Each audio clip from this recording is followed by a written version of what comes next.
Alright everyone, I'd like to welcome you out to another edition of Commish Notes. This week we'll be discussing Week 8 results.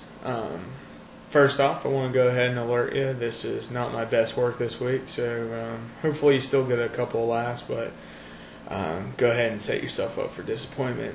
Secondly, wearing the pink shirt this week in support of the NFL's initiative on breast cancer. So Commish Notes getting involved in supporting breast cancer. So hopefully the 12 people who will be watching this, 11 people who will be watching this week will fall in for supporting breast cancer. On to Week 8. First off, we have Militias, who continues their surge, defeating the Man Boobs 123.88 to 99.64. Militias received standouts from team captain Tony Romo, who chipped in 21.48 points despite throwing 4 interceptions, along with all 3 of his wideouts who scored in double figures.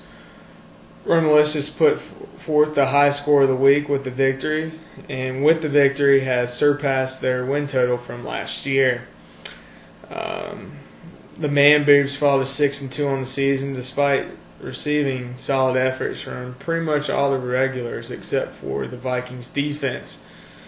Fun fact, we can take every member of the fantasy football league that we participate in and make Mark Mullis the defensive coordinator, since he's the smallest guy, and field an NFL defense that would only score 2 points less than what the Vikings defense put forth on Thursday night. Thank you, Vikings defense. Moving on, POC moves to 4-4 in the season after a thrilling 74.38 to 57.88 victory over the Brew Crew. In anticipation of the victory, manager Mark Mullis changed POC's team slogan to "Here comes the run, bitches. No one circles the wagons like POC." If by circling the wagons you mean scoring 74 points and winning because you played a team that had the 3rd worst scoring output of the season, for the record, POC still has a stranglehold on that record, then consider the wagon circled.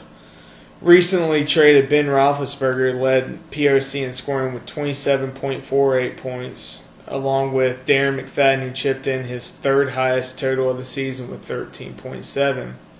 Fun fact, through Week 8, POC has scored 644.18 points, good enough for last place in the league, trailing 11th place by 48.76 points. Fun fact, too, provided by Patriots manager Mark Meek, the league average in scoring this season sits at 96.03. POC currently averages 80.52 points per week. The Brew Crew 3-game winning streak at the beginning of the season seems like a distant memory, as they've dropped their 2nd straight game. There were a lot of negatives to draw from. I could come up with a list of players who outscored Montero Hardesty's .3 point effort, but I don't think any of them would be as funny as the name Montero Hardesty. Fun fact, Titus Young's 22 points from the bench replaced with Montero Hardesty's .3 in the lineup would have been good for a 5.47 victory this week over POC. Fun fact, too, the 4 Giants in the Brew Crew starting lineup, Eli Manning, Victor Cruz, Ahmad Bradshaw, and Andre Brown, only outscored Giants kicker Lawrence Tynes by 3.18 points in Week 8. The Patriots have recaptured first place after doubling up wide right 122.86 to 58.42. The Patriots received an amazing performance of Doug Martin, who finished with the 3rd highest total with running backs on the season with 33.4.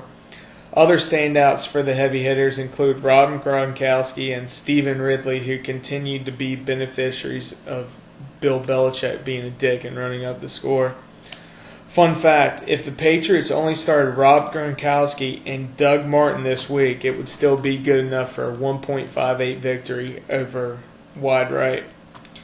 There are plenty of lowlights to choose from for wide right, as Drew Brees and Darren Sproles were the only players to reach double figures.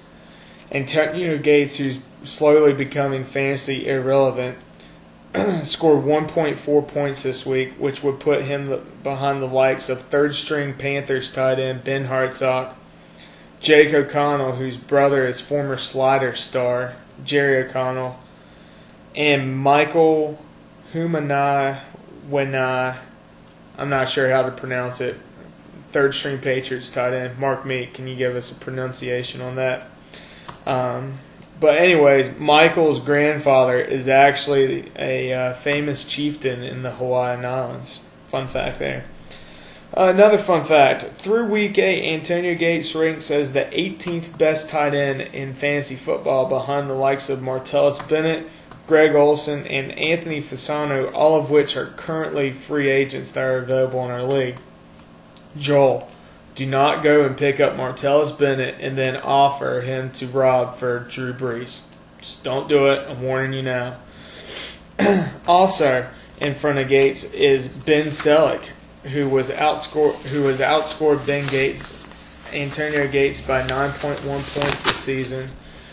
If you all will recall, Wide Right traded Reggie Wayne and Brent Selleck for Gates in Week 4. In case you're curious on that point total, Wayne and Selleck have outscored Gates 62.4 to 29.1 since that trade.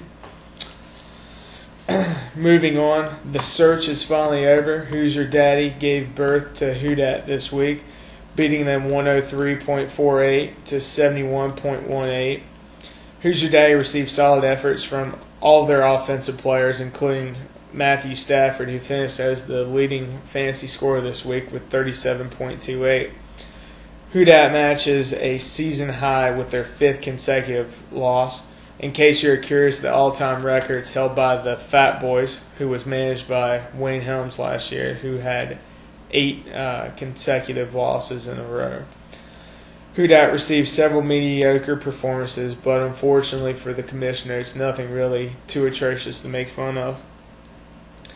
I'm making a current plea to Who Dat to kind of change some of their goals for the season, as the playoffs look like they're not going to be a possibility.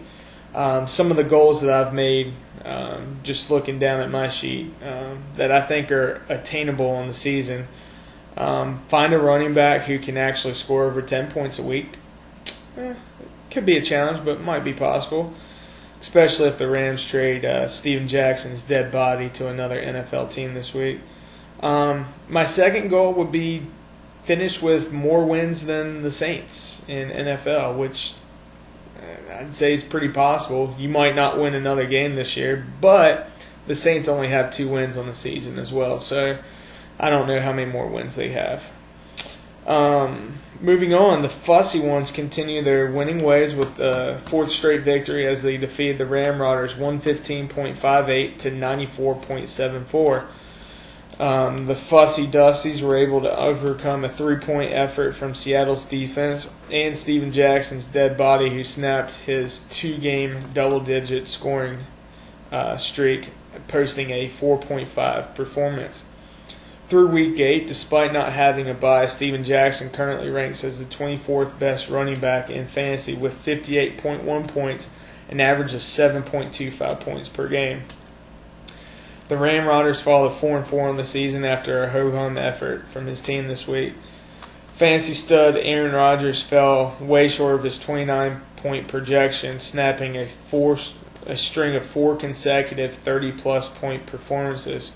Fun fact, Aaron Rodgers was outscored by his opponent on Sunday, Blaine Gabbert, who finished with 18.12 points compared to Aaron Rodgers' 17.4.